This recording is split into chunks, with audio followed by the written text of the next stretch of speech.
our role, no, as a city government of Baguio, our role is to educate and to increase awareness of the MSMEs pertaining to the Sustainable Development Goals. You know, it's a worldwide goal, and how will these MSMEs contribute to this SDGs.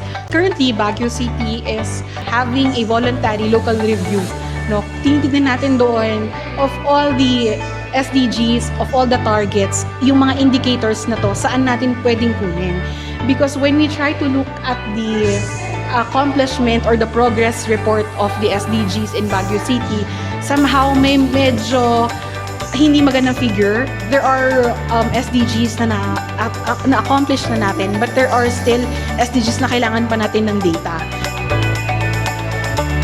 With these kind of intervention from the DTI, our MSMEs are being aware that somehow, aside from earning, aside from merong ikot ng ekonomiya, they are also contributing to the goal, to the 2030 goal ng bansa, hindi lang ng bansa, but worldwide.